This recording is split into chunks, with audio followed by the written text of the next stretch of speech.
بسم الله الرحمن الرحيم. ازيكم يا حبايب قلبي؟ عاملين ايه؟ يا رب تكونوا بخير. داخلين الفترة الجاية على مدارس، فلازم نستعد لكل حاجة. كل حاجة دلوقتي بقت سعرها غالي جدا. طب وليه لما ممكن تعملي كل حاجة في البيت بسعر اقتصادي جدا وكمان ضعف الكمية؟ تعالي نبدأ ونسمي الله ونصلي على الرسول عليه أفضل الصلاة والسلام، وحطي اللايك بتاعك. ولو أول مرة تشوفيني ما تنسيش تعملي اشتراك وتفعلي الجرس على كلمة الكل عشان يوصلك كل الفيديوهات يا ست الكل. زي ما انت شايفة كده كل حاجة شارحة نفسها. عملت معاكم شوية أفكار حلوة جدا تقدري تحفظي الفيديو عندك عشان تنفذيه إن شاء الله بإذن الله الفترة اللي جاية. وأول حاجة هبتدي بيها هي المخبوزات أو اللانش بوكس. كلنا بنبقى محتارين ندي للولد ايه في اللانش بوكس، فالنهارده جايه وجايبالك معايا افكار اقتصاديه، حاجات على قد الايد تقدري اللي انت تعمليها، مش هتاخد منك وقت ولا مجهود، لكن هتفرحي بيها الولاد وهتبقي متنوعه كل يوم تحط لهم حاجه جديده ومختلفه وحاجات على قد الايد. تعالي نبدا ونسمي الله ونصلي على الرسول عليه افضل الصلاه والسلام. واول حاجه بقى هبتدي بيها هو التوست. طبعا كلنا بنبقى محتارين، طب الولاد مش عايزين عيش بلدي ولا عايزين فينو، عايزين يشكلوا او عايزين ينوعوا في اللانش بوكس بتاعهم.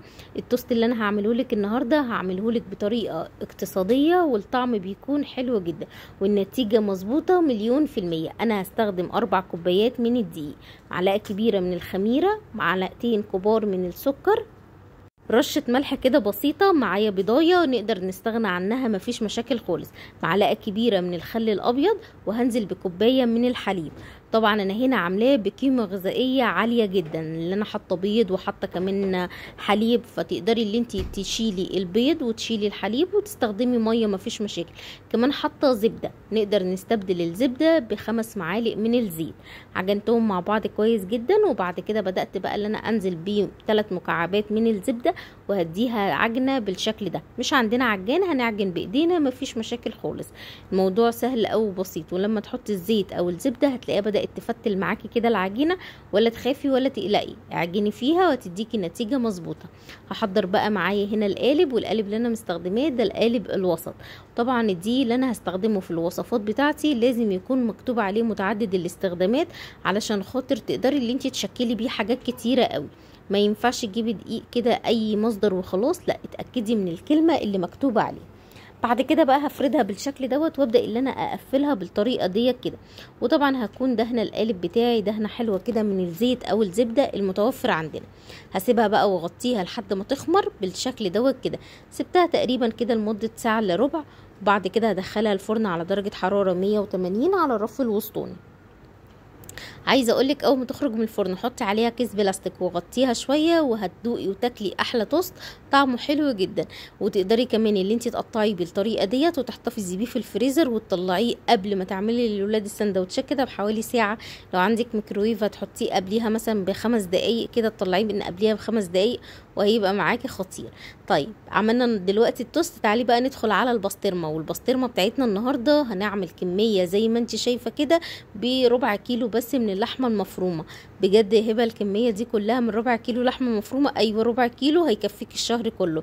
لو عملت لهم مرتين بس في الاسبوع وهم رايحين المدرسه بسطرمه يبقى الكميه دي هتكفيكي طول الشهر. ربع كيلو من اللحمه المفرومه، ملح، فلفل، كمون، كزبره، توم باودر وبصل باودر، ومعايا كمان توم فريش وشويه بابريكا.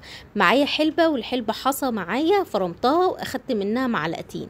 هفرم بقى اللحمه المفرومه، هي كده كده مفرومه بس انا هفرمها شويه في الكبه برضو عشان انعمها معايا. هنزل عليها بقى بعد ما انعمها كده كويس جدا معايا، هديها ضربه في التانية لحد ما اتاكد اللي هي بقت معايا بمعنى اصح عامله زي قطعه العجينه بالظبط. هنزل عليها بالثوم المفروم. لا انا الثوم اللي انا مستخدماه ده ثوم مفروم، لو الثوم اللي عندك ثوم صحيح هنحط كده حوالي 5 معالق من الثوم. نزلت كمان بقى على التوابل، نزلت عليهم بمعلقتين الحلبه، والحلبه هنا هتدينا طعم البسطرمه اللي بتتباع بره بالظبط. قلبت بقى كله مع بعضه، التوابل مع الحلبه. والتوابل اللي انا مستخدماها مش توابل كتير ولا اي حاجه، نص معلقه من كل حاجه، نص معلقه ملح، فلفل اسود، بابريكا، توم باودر وبصل باودر، وما تنسيش الكمون والكزبره. بعد كده بقى بعد ما ضربت كله مع بعض وضفت كمان التوابل هحط بقى لون طعام. اللون طعام دوت نقدر نستغنى عنه لو احنا مش حابينه، بس دي الوان صحيه يعني بتتباع عند العطار. لو احنا مش حابينها نقدر نستخدم بنجر، مفيش مشاكل خالص، ونقدر نسيبها زي ما هي كده لو اللون مش هيفرق معانا. بعد بقى ما عجنت اللون كله مع بعضه هبدا ان انا اجيب اكياس التلاجة، وكل كيس احط فيه كده كوره متوسطه، وابدا بقى ان انا افردها بالشكل ده عشان عايزاها متبططه معايا ورفيعه جدا. اخلص بقى الكميه كلها. ولو وصلتي معايا لحد هنا ما تنسيش تصلي على الرسول في الكومنتات، عليه افضل الصلاه والسلام. افكار جديده ومتنوعه وسهله، واستني الفيديوهات اللي جايه هتعجبك جدا. بعد كده حضرت بقى معايا كده عصيان الشيش طاووق، اي واحده بس، بدات ان انا اقسم بيها الاكياس، هدخلها الفريزر، وبعد ما تمسك معايا شويه في الفريزر هخرجها واقولك هنعمل بيها ايه. طبعا البسطرمه ديت يعني معموله بلحمه، واللحمه نيه، فلازم مستحب اللي هي تتحط على النار شويه، ما ينفعش ناكلها كده على طول زي البسطرمه اللي بنجيبها من السوبر ماركت. تمام. حطيت هنا ماده دهنيه سواء سمنه او زيت المتوفر عندك، وهنزل كده بشويه بسطرمه حلوين.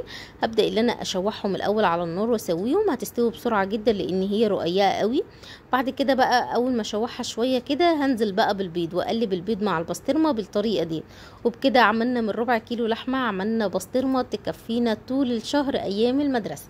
بسم الله ما شاء الله، انت لو طلعتي بس باكت واحد من اللي انا عاملاه دوت كل يوم وهم رايحين هيكفوكي اكتر من شهر كمان. يعني لو عملتي مرتين في الاسبوع وهم رايحين الموضوع هيبقى مش مكلف قوي عليكي. تعالي بقى ندخل بقى على صنف حلو، والصنف الحلو بتاعنا النهارده حلو بزياده. التين متوفر كتير قوي في الاسواق الايام ودوت الموسم بتاعه، فنستغله ونعمل مربى طعمها حلو قوي، برضو قيمه غذائيه حلوه، تدي للولاد كده باور حلو وهم في المدرسه. انا استخدمت كيلو من التين، غسلته كويس جدا ونشفته من اي سوائل موجوده فيه، وبدات بقى اللي انا اقطعه بالطريقه ديت كده. بعد بقى ما اقطعه بالطريقه ديت هكون مجهزه معايا بقى السكر. نقدر كمان اللي احنا نفرمه في الكبه لو انتي مش حابه التقطيع، يعني لو عايزاه كريمي شويه برضو ليكي حريه الاختيار، الموضوع ليكي انتي، بس انا بحبه كده قطع. في النهايه خالص هقولك انا عملت ايه. نزلت كده بكيلو التين اللي انا قطعته شرايح بالطريقه دي كده، وطبعا اي كيلو من الفواكه بياخد نص كيلو من السكر، هنزل عليه بقى بنص كيلو من السكر. والمانجا الاسفه الفاكهه متوفره كتير قوي في الاسواق الايام ديت، يعني ممكن تعملي مربى مانجا، تعملي مربى تين، تعملي مربى كمثرى، جوافه، عنب، في فاكهه حلوه قوي. انتوا عارفين الصيف والفاكهه بتاعته الجميله، فنقدر نعمل منها فواكه كتير او مربات كتير ونحفظها في الفريزر من غير مواد حافظه ولا اي حاجه، تفضل موجوده عندنا في الفريزر ما بيحصلهاش اي حاجه. يعني العلبه اللي انت هتعمليها حطي نصها في التلاجة لو انت هتستخدميها على طول، وبعد كده بقيه الكميه تشيليها في الفريزر لان هي من غير مواد حافظه. طب مده الصلاحيه بتاعتها قد ايه في التلاجة؟ من 5 ل7 ايام. تمام كده. تمام. دخلتها الفريزر وقعدتها ليله كامله، وبعد كده بقى طلعتها حطيتها في الحله ورفعتها على النار. اول ما تبدا بقى تغلي كده هدي عليها النار واعصر بقى عصره ليمونه. لو احنا مش عايزين الليمونه نقدر نستبدلها بملح الليمون، بس نحط يعني ايه ربع معلقه صغيره. في الوقت دوت خلاص المربى بتاعتي بقت تمام. بصي بقى كلها قطع كده وحاجات جميله بصراحه. نقدر بقى المربى دي نعمل منها حشوات كتير، يعني مش شرط نعملها سندوتشات كده للولاد على طول، لا ممكن نعملها مخبوزات محشيه بالمربى زي المولتو مثلا، ممكن نعمل كب كيك محشي مربى برضو. بصي انا هنا عملت نص الكميه، ضربتها بالهاند بلندر خليتها زي كريمي كده، طعمها حلو قوي لذيذه يا جماعه، جربوها هتعجبكم جدا. تقدري بقى تجيبي كمية حلوة كده من التين وتعمليها كلها مرة واحدة وتشيليها في الفريزر، ولما تكوني بقى عايزة تطلعي تحطيها في التلاجة تقعد معاكي من 5 ل7 ايام، حلوة قوي. تعالي بقى بعد كده نعمل احلى مخبوزات. معايا طبق حطيت فيه معلقتين من السكر، معلقة من الخميرة، كوباية ونص من المية، دوبتهم مع بعض كويس جدا. هنزل ب4 كوبايات من الدقيق، حط عليهم معلقتين من الحليب البودر، معلقه من البيكنج باودر، ورشه ملح بسيطه، وهنزل بنص كوبايه من الزيت، وهعجن الكلام ده مع بعض كويس جدا. في الوقت دوت بقى هنزل عليهم كمان بالخميره اللي انا مدوباها في الميه، هتتعجن معايا بكل سهوله زي ما انت شايفه كده. طبعا عايزه اقولك لو انت مش عندك عجان زي ما اتفقنا نقدر نعملها على ايدينا، مفيش مشاكل خالص. انا عايزاكي تحفظي الفيديو دوت عندك، والفيديوهات اللي جايه ان شاء الله باذن الله تعجبك جدا، كلها ليها علاقه بقى بالمدارس ووصفات المدارس ان شاء الله باذن الله. ربنا يجعله عام دراسي سعيد علينا وعليكم، امين يا رب العالمين. خلاص العجينه بتاعتي خلاص عجنتها وبقيت معايا تمام، هغطيها واسيبها تخمر شويه، وبعد ما خمرت بالشكل دوت هبدا بقى ان انا هقسمها ل4 اجزاء، وكل جزء هقسمه ل8 اجزاء زي ما انت شايفه كده. هنعمل ايه؟ هنعمل خلية نحل، وخلية النحل هنا نقدر نعملها حلو او حادق، فشوفي انت بتحبي ايه او الولاد بيحبوا ايه واعمليه. بعد ما قسمتها بالشكل دوت هاخد بقى كل جزء وافتحه واحط جواه جبنه، والجبنه اللي انا مستخدماها جبنه بيضه بطعم الرومي، بتبقى طعمها حلو قوي لذيذه كده وخطيره. خلصت الكميه كلها. نقدر نعملها بال حلو، يعني ممكن نحشيها مربى، ممكن نحشيها شوكولاته، ممكن نحط جواها سكر، براحتك خالص. بعد بقى ما خمرت معايا هبدا ان انا اجيب شويه لبن صغيرين وابدا ادهن وشها باللبن. وطبعا مرحله السمسم او حبه البركه دي اختياري، يعني لو عايزاها ساده كده زي ما هي براحتك خالص. انا حطيت على وشها شويه سمسم حلوين كده. هدخلها بقى الفرن على درجه حراره 180 على الرف الوسطاني، واول ما تخرج بقى من الفرن بتبقى طريه بقى كده وطعمها حلو قوي ولذيذه. تقدري تحطها لهم في اللانش بوكس، تقدري تعمليها الصبح قبل ما ينزلوا ياخدوا منها قطعه كده مع كوبايه لبن الصبحيه كده، برضو يفطروا قبل ما ينزلوا. لما يرجعوا من المدرسه بالليل وهم بيذاكروا مثلا، عايزه حاجه مثلا سناك في العشاء خفيفه، عندك بواقي جبن ممكن تحطي مع الجبنه، تستبدلي الجبنه اللي انا حطيتها بجبنه مثلا قريش مع شويه زيتون وقرن فلفل، ليكي حريه الاختيار في الحشوه. نعمل بقى سناك كده طعمه حلو قوي، ينفع في الفطار الصبح، ينفع وهم قاعدين بيذاكروا يتسلوا كده بيه، بيبقى مسكر وطعمه حلو. بقسماط اللي هو الحرف الاس. تعالى اقولك ازاي عملته. حطيت نص كوبايه من الميه، حطيت كمان معلقتين من السكر، معلقه من الخميره، ربع كوبايه من الزيت، ومعلقه كبيره من السمنه، كيس من الفانيليا بقى علشان خاطر يخلي الطعم حلو كده، والريحه كمان بتاعه المخبوزات تبقى خطيره. كمان حطيت بقى معلقه كبيره من الخل الابيض، وهدوب الكلام ده كله مع بعضه كويس جدا. مع الاضافه بقى اللي انا بعد ما دوبته هنزل بالدقيق، نزلت بكوبايتين الا ربع، وهنزل كمان دلوقتي بالربع كوبايه بتاعه الدقيق، يعني انا حطيت كده في النهايه كوبايتين بس من الدقيق. هعجنهم كويس جدا، وده شكل العجينه بتاعتي بعد ما اتعجنت. هسيبها ترتاح شويه. احضر بقى معايا السمسم.